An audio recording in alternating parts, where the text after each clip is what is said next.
Hello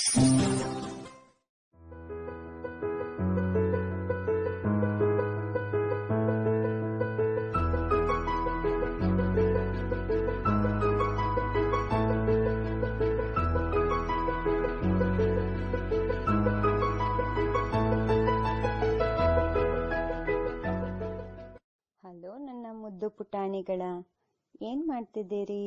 ಚೆನ್ನಾಗಿದ್ದೀರಾ? ಈ ದಿನ ನಾವು 2ನೇ ತರಗತಿಯ ಪರಿಸರ ಅಧ್ಯಯನದಲ್ಲಿ ಬರುವ 1ನೇ ಮೈಲುಗಲ್ಲಿನ ಮೆಟ್ಟಿಲು ಸಂಖ್ಯೆ 15 ಕಾರ್ಡಿನ ಕುಟುಂಬ ಎಂಬ ವಿಷಯದ ಬಗ್ಗೆ ಚರ್ಚೆ ಮಾಡೋಣವಾ? ಮಕ್ಕಳ, ನೀವೀಗ ಎಲ್ಲಿದ್ದೀರಾ? ಮನೇಲಿದ್ದೀರಿ ಅಲ್ವಾ? ಮನೆಯಲ್ಲೇ ಇರಿ, ಸೇಫ್ ಆಗಿರಿ. ಹಾಗಾದ್ರೆ ಈ ಕುಟುಂಬ ಅಂದ್ರೆ ಏನು ಅಲ್ವಾ? ನಿಮಗೆ ಒಂದು ಪ್ರಶ್ನೆ ಹುಟ್ಟತ್ತೆ.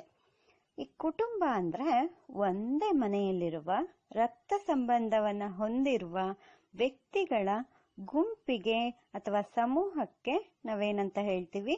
ಕುಟುಂಬ ಅಂತ ಹೇಳಿ ಕರಿತೀವಿ. ಕುಟುಂಬಗಳಲ್ಲಿ 2 ವಿಧ. ಒಂದು ದೊಡ್ಡ ಕುಟುಂಬ, ಇನ್ನೊಂದು ಚಿಕ್ಕ ಕುಟುಂಬ.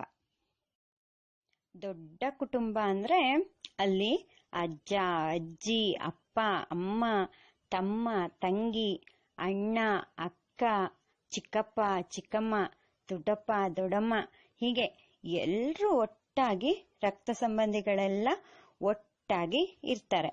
ಇದನ್ನ ನಾವೇನಂತ ಹೇಳ್ತೀವಿ? ದೊಡ್ಡ ಕುಟುಂಬ ಅಂತ ಹೇಳಿ ಕರಿತೀವಿ. ಹಾಗೆ ಇದಕ್ಕೆ ಅವಿಭಕ್ತ ಕುಟುಂಬ ಅಂತ ಕೂಡ ಹೇಳಿ ಕರಿತೀವಿ. ಇನ್ನು ಚಿಕ್ಕ ಕುಟುಂಬ ಅಂದ್ರೆ ಏನು?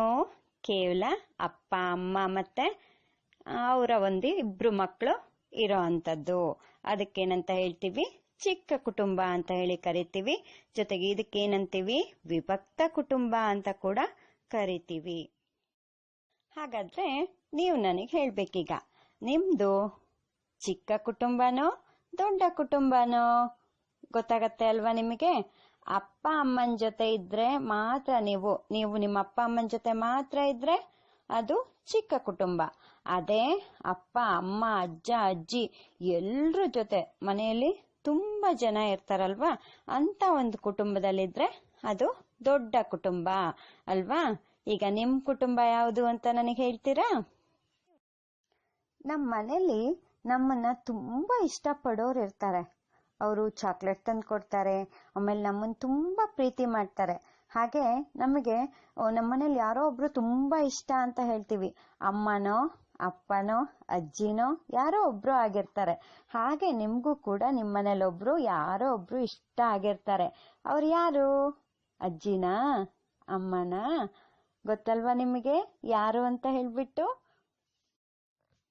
ಮಕ್ಕಳ, ನಿಮ್ ಮನೆಗೆಲ್ಲ ಸಾಮಾನ್ ತರ್ಬೇಕಲ್ವಾ? ಅದನ್ನೆಲ್ಲ ಯಾರು ತರ್ತಾರೆ? ಅಪ್ಪ ಅಲ್ವಾ? ಅಪ್ಪನೇ ನಮ್ಮ ಮನೆಯ ಏನಾಗಿರ್ತಾರೆ? ಯಜಮಾನ ಆಗಿರ್ತಾರೆ. ಅವರು ಮನೆಗೆ ಬೇಕಾದಂತ ಎಲ್ಲ ವಸ್ತುಗಳನ್ನು ತಂದು ಕೊಡ್ತಾ ಇರ್ತಾರೆ. ಆಮೇಲೆ ಜಮೀನಿನ ಕೆಲಸ ಎಲ್ಲ ನೋಡ್ಕೊಳ್ತಾ ಇರ್ತಾರೆ. ಯಾವ್ದಾದ್ರು ವೃತ್ತಿಯಲ್ಲಿ ಇರೋರು ಆಗಿರ್ಬೋದು ಅಲ್ವಾ? ಹಾಗಾಗಿ ಅಪ್ಪ ಮನೆಯ ಯಜಮಾನ ಆಗಿರ್ತಾರೆ ಅಲ್ವಾ? ನಿಮ್ಮಪ್ಪನೂ ಕೂಡ ನಿಮ್ಮ ಮನೆಯ ಯಜಮಾನ ಆಗಿರ್ತಾರೆ. ನಿಮ್ಮಂತ ಪುಟ್ಟ ಮಕ್ಕಳಿಗೆ ಏನ್ ಇಷ್ಟ ಆಗತ್ತೆ ಹೇಳಿ ಜಾಸ್ತಿ? ಕತೆ ಅಲ್ವಾ? ಆ ಕಥೆಯನ್ನ ಯಾರು ಹೇಳ್ತಾರೆ? ರಾತ್ರಿ ಎಲ್ಲರನ್ನು ಕೂರಿಸ್ಕೊಂಡು ಅಜ್ಜಿ ಏನ್ ಮಾಡ್ತಾರೆ? ಮೊಮ್ಮಕ್ಕಳನ್ನೆಲ್ಲ ಕೂರಿಸ್ಕೊಂಡು ಕತೆ ಹೇಳ್ತಾ ಇರ್ತಾರೆ. ಯಾವುದೋ ಒಂದು ಕಲ್ಪನಾ ಲೋಕಕ್ಕೆ ನಿಮ್ಮನ್ನೆಲ್ಲ ಕರ್ಕೊಂಡು ಹೋಗ್ತಾ ಇರ್ತಾರೆ ಅಲ್ವಾ? ಅಂತ ಒಂದು ಕತೆ ಹೇಳೋ ಅಂತ ಅಜ್ಜಿ ಕೂಡ ನಮ್ಮ ಕುಟುಂಬದಲ್ಲಿ ಇರ್ತಾರೆ. ಅವರು ನಮ್ಮನ್ನೆಲ್ಲ ತುಂಬಾ ಇಷ್ಟಪಡ್ತಾ ಇರ್ತಾರೆ. ನಾವು ಕೂಡ ಅವ್ರನ್ನ ಚೆನ್ನಾಗಿ ನೋಡ್ಕೋಬೇಕು ಅಲ್ವಾ? ಪುಟಾಣಿಗಳ, ನಿಮ್ಮಮ್ಮ ನಿಮ್ ಕುಟುಂಬಕ್ಕೋಸ್ಕರ ಎಷ್ಟು ಕೆಲಸ ಮಾಡ್ತಿರ್ತಾರೆ ಅಲ್ವಾ? ಅವರು ಕೂಡ ಮನೆ ಎಲ್ಲ ಕೆಲಸ ಮಾಡ್ತಾ ಇರ್ತಾರೆ. ಜೊತೆಗೆ ಪಾತ್ರೆ ತೊಳಿತಾರೆ, ಅಡ್ಗೆ ಮಾಡ್ತಾರೆ ಅಲ್ವಾ? ಅಡ್ಗೆ ಮಾಡಿ ನಿಮ್ಗೆಲ್ಲ ರುಚಿ ರುಚಿಯಾದ ಅಡ್ಗೆಯನ್ನ ಮಾಡಿ ಹಾಕ್ತಾರೆ. ಹಾಗೆ ನಿಮ್ಗೆ ನಿಮ್ಮ ಲಾಲನೆ ಪೋಷಣೆಯನ್ನು ಕೂಡ ಯಾರು ಮಾಡ್ತಾರೆ? ಅಮ್ಮ ಮಾಡ್ತಾರೆ ಅಲ್ವಾ? ಹಾಲ್ ಕರೀತಾರೆ, ಬಟ್ಟೆ ತೊಳಿತಾರೆ. ಇಷ್ಟೆಲ್ಲ ಕೆಲಸ ಮಾಡೋ ಅಮ್ಮಂಗೆ ತುಂಬಾ ಸುಸ್ತಾಗತ್ತೆ ತಾನೆ. ಅವ್ರಿಗೆ ನಾವೇನ್ ಮಾಡ್ಬೇಕು? ಸಹಾಯ ಮಾಡ್ಬೇಕು. ಹಾಗಾದ್ರೆ ನೀವೇನ್ ಸಹಾಯ ಮಾಡ್ತೀರಾ ಮನೆಯಲ್ಲಿ? ನೀವೇನ್ ಸಹಾಯ ಮಾಡ್ತೀರಾ ನಿಮ್ಮಮ್ಮಂಗೆ? ಯೋಚನೆ ಮಾಡಿ ನೋಡೋಣ. ಸಹಾಯ ಮಾಡ್ಬೇಕು ತಾನೆ ಅಲ್ವಾ? ಏನ್ ಮಾಡ್ಬೋದು ನೀವು? ಕಸ ಗುಡಿಸ್ಬೋದು ಅಲ್ವಾ? ಆಮೇಲೆ ಮತ್ತೇನ್ ಮಾಡ್ಬೋದು? ಕಸವನ್ನ ಹೆರ್ಕಿ ಕಸದ ಬುಟ್ಟಿಗೆ ಹಾಕ್ಬೋದು. ಜೊತೆಗೆ ಮನೆಯಲ್ಲಿ ಯಾರಾದ್ರೂ ಅಜ್ಜಿ ಇದ್ರೆ ಅವರಿಗೆ ಏನ್ ಮಾಡ್ಬೋದು? ನೀರ್ ಬೇಕು ಅಂದಾಗ ನೀರ್ ಕೊಡ್ಬೋದು. ಆಮೇಲೆ ಅಪ್ಪಂಗೇನಾದ್ರೂ ಸಹಾಯ ಮಾಡ್ಬೋದು. ಗಿಡಗಳನ್ನ ನಡ್ಬೋದು, ಗಿಡಕ್ಕೆ ನೀರ್ ಹಾಕ್ಬೋದು. ಹೂವಿನ ಗಿಡಗಳನ್ನೆಲ್ಲ ಮನೇಲಿ ಬೆಳಿತಾರೆ ತಾನೆ, ಅದಕ್ಕೇನ್ ಮಾಡ್ಬೋದು? ನೀರನ್ನ ಕೂಡ ನಾವು ಹಾಕ್ಬೋದು. ಹಾಗಾಗಿ ಚಿಕ್ಕ ಚಿಕ್ಕ ಕೆಲಸಗಳನ್ನ ನೀವು ಅಜ್ಜಂಗೆ ನಡೆಯೋಕ್ಕಾಗಲ್ಲ ಅಂದ್ರೆ ಅವ್ರಿಗೆ ಏನ್ ಮಾಡ್ಬೋದು? ನೀವು ಸಹಾಯ ಮಾಡ್ಬೋದು ನಡೆಯೋದಕ್ಕೆ. ಹೀಗೆ ಚಿಕ್ಕ ಚಿಕ್ಕ ಕೆಲಸಗಳನ್ನ ನೀವು ಮಾಡಿ ಅಮ್ಮಂಗೆ ಮತ್ತೆ ದೊಡ್ಡವರಿಗೆಲ್ಲ ಏನ್ ಮಾಡ್ಬೇಕು? ಸಹಾಯ ಮಾಡುವಂತ ಗುಣವನ್ನ ನೀವು ಬೆಳೆಸ್ಕೋಬೇಕು. ಮಕ್ಕಳ, ನಿಮ್ಮ ಅಕ್ಕಪಕ್ಕದಲ್ಲಿ ಮನೆಗಳಿದಾವ? ಇರ್ತಾವಲ್ವಾ? ಅಕ್ಕಪಕ್ಕದಲ್ಲಿ ಮನೆಗಳಿದ್ರೆ ಅವ್ರಿಗೇನಾದ್ರೂ ಒಂದು ಕಷ್ಟ ಆಯ್ತು ಅಂದ್ರೆ ನಾವೇನ್ ಮಾಡ್ಬೇಕು? ಸಹಾಯ ಮಾಡ್ಬೇಕು ಅಲ್ವಾ? ಅವ್ರಿಗೆ ಸಹಾಯ ಮಾಡಿದ್ರೆ ಅವ್ರೇನ್ ಮಾಡ್ತಾರೆ? ನಮಗೂ ಏನಾದ್ರು ಒಂದಿನ ಕಷ್ಟ ಬಂದಾಗ ಅವರು ಕೂಡ ನಮ್ಗೆ ಸಹಾಯ ಮಾಡ್ತಾರೆ. ಹಾಗಾಗಿ ನೆರೆಹೊರೆಯವರ ಜೊತೆಗೆ ನಾವೇನಾಗಿರ್ಬೇಕು? ಚೆನ್ನಾಗಿ ಇರ್ಬೇಕು. ಈ ಒಂದು ಕುಟುಂಬದಿಂದ ನಾವೀಗ ಈ ಕುಟುಂಬದಲ್ಲಿ ಇರೋದ್ರಿಂದ ಏನ್ ಅನುಕೂಲ ನಮ್ಗೆ ಅಲ್ವಾ? ಏನಕ್ಕಾಗಿ ನಾವ್ ಈ ಕುಟುಂಬದಲ್ಲೇ ಇರ್ಬೇಕು?